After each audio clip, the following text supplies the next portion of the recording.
दोस्तों नमस्कार। बिहार विधानसभा चुनाव को लेकर के सभी राजनीतिक दल पूरी तरीके से सक्रिय हो चुके हैं और अपने अपने स्तर पर चुनाव की तैयारियों में भी जुट गए हैं। चुनाव के मद्देनज़र ही बिहार के अंदर कई तरीके के पॉलिटिकल डेवलपमेंट्स भी इन दिनों देखे जा सकते हैं और इसी कड़ी में, इसी क्रम में एक जो नया पॉलिटिकल डेवलपमेंट देखने को मिल रहा है वो बिहार के अंदर मंत्रिपरिषद के विस्तार के रूप में देखा जा सकता है।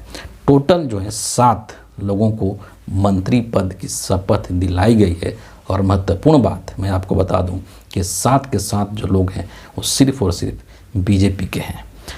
थोड़ा सा जो बिहार का जो मंत्रिमंडल है, जो मंत्रियों की संख्या है, उसके ऊपर एक नज़र यहाँ पर डाल लेते हैं ताकि चीज़ों को और आसानी से समझा जा सके। बिहार के अंदर जो वर्तमान है मंत्रियों की संख्या है वो 30 है और बिहार विधानसभा का जो पूरा स्ट्रेंथ है उसके अकॉर्डिंग टोटल या मैक्सिमम कह सकते हैं मंत्री जितने हो सकते हैं वो 36 है, यानी कि 36 मंत्री हो सकते हैं। लेकिन अभी कितने हैं? 30 हैं, यानी कि 6 मंत्रियों का पद ऑलरेडी रिक्त था और एक पद और रिक्त हो गया। वो इसलिए रिक्त हो गया क्योंकि बीजेपी के जो नेता हैं जायसवाल साहब, दिलीप कुमार जायसवाल, उन्होंने इस्तीफा दे दिया है। तो टोटल 7 पद रिक्त हो गए बिहार सरकार के अंदर मंत्री पद का और इसीलिए 7 लोगों को शपथ दिलाई गई और 7 के 7 जो लोग हैं वो बीजेपी से संबंधित हैं, बीजेपी के ये विधायक हैं। इसका क्या, इसके पीछे के गणित क्या है और बीजेपी की क्या सोच है इन 7 लोगों को मंत्री बनाने के पीछे, इसको हम लोग डिस्कस करेंगे। लेकिन उससे पहले जो है ये जो 7 लोग हैं इनका नाम और साथ में इनकी जाति को भी यहाँ पर देखना बहुत ज़रूरी है, क्योंकि न सिर्फ बिहार की राजनीति में बल्कि पूरे हिंदुस्तान की राजनीति में जाति बहुत ही महत्वपूर्ण फैक्टर के रूप में काम करती है, भूमिका निभाती है। जो पहले व्यक्ति हैं उनका नाम कृष्ण कुमार मंटू हैं और ये कुर्मी जाति से आते हैं। फिर हैं जुएस मिश्रा जो कि भूमिहार हैं।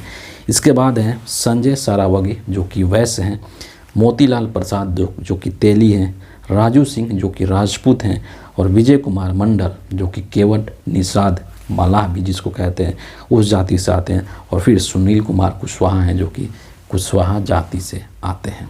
इन नामों को देखने के पश्चात आपको ये चीज़ समझ में आएगा कि बीजेपी के लोगों ने, नरेंद्र मोदी ने या अमित शाह ने बहुत ही सोच समझ करके इन लोगों को सेलेक्ट किया है और बिहार में मंत्री पद दिया है। और इसका जो आगामी जो सोच है वो बिहार विधानसभा का चुनाव है। सबसे पहले चीज़ मैं यहाँ पर आपको कहना चाहूँगा कि जो कृष्ण कुमार मंटू हैं जो कि कुर्मी जाति से आते हैं, तो इनको मंत्रिमंडल में शामिल करके और मंत्री बना करके बीजेपी क्या दर्शाना चाहती है? सीधी सी बात है कि इसके माध्यम से बीजेपी के जो लोग हैं वो नीतीश कुमार को टारगेट करना चाहते हैं। नीतीश कुमार भी कुर्मी है और बिहार के अंदर कुर्मियों का जो पूरा वोट है वो एक तरीके से एक मुफ्त वोट जो है वो नीतीश कुमार को जाता है।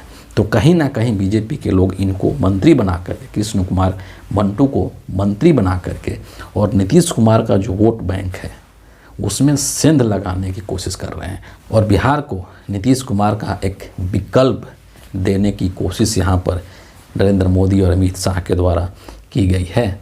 इतना ही नहीं है, इस पूरे लिस्ट में अगर इसको देखा जाए तो आपको कुछ बातें सामने निकल करके आती है। सबसे बड़ी चीज़ ये है कि और सबसे महत्वपूर्ण जो चीज़ है कि जातीय व क्षेत्रीय समीकरण को ध्यान में रखते हुए अपने वोट बैंक को सहेजना और साथ ही साथ अपने दूसरों के वोट बैंक में सेंध करना इनका सबसे प्रमुख उद्देश्य है। दूसरी चीज़ आपको यहाँ पर दिखाई देगी कि नीतीश कुमार के वोट बैंक को कैसे खिसकाना है, उसमें कैसे सेंधमारी करनी है। जैसा कि मैंने एग्जाम्पल दिया मंटू का, ये भी इस चीज़ का एक उद्देश्य है। और एक और बहुत ही महत्वपूर्ण चीज़ है कि जितने अधिक मंत्री होंगे जाहिर सी बात है कि आपका प्रशासन पर उतना ही अधिक नियंत्रण होगा, प्रशासन को आप उतना ही अधिक कंट्रोल कर पाएंगे। और चुनाव के समय प्रशासनिक कंट्रोल, प्रशासनिक नियंत्रण बहुत ही महत्वपूर्ण भूमिका निभाती है। आप ये चीज़ नोटिस कर रहे हो अगर पिछले कुछ चुनावों को, तो आप पाएंगे कि जिन राज्यों में बीजेपी की सरकार रहती है वहाँ पर बीजेपी चुनाव बहुत आसानी से जीत जाती है, क्योंकि वहाँ पूरा जो प्रशासनिक नियंत्रण है वो बीजेपी के हाथ में होता है। यहाँ पर भी बीजेपी के लोगों ने अपने मंत्रियों की संख्या को बढ़ा करके और प्रशासनिक नियंत्रण को अपने हाथ में लेने की कोशिश करी है और साथ ही साथ नीतीश कुमार को कमज़ोर करने की कोशिश करी है। एक और बहुत ही महत्वपूर्ण बात है जो कि यहाँ समझना बेहद ज़रूरी है और इसी को लेकर के पूरी लड़ाई चल रही है बिहार की राजनीति में। नीतीश कुमार बार बार हमेशा मुख्यमंत्री बनना चाहते हैं, जबकि बीजेपी चाहती है कि नहीं, इस बार हमारा मुख्यमंत्री बनेगा, यानी कि बीजेपी का मुख्यमंत्री बनेगा। लेकिन ये बहुत ही एक कड़वा सच है जिसको कि बीजेपी के लोग नरेंद्र मोदी और अमित शाह जानते हैं कि नीतीश कुमार के रहते हुए ये चीज़ संभव नहीं है। बिहार की राजनीति में जब तक नीतीश कुमार हैं तब तक ये किसी के लिए भी संभव नहीं है कि वो अपना मुख्यमंत्री बना ले, चाहे वो बीजेपी हो, चाहे कांग्रेस पार्टी हो, चाहे आरजेडी हो, चाहे कोई हो।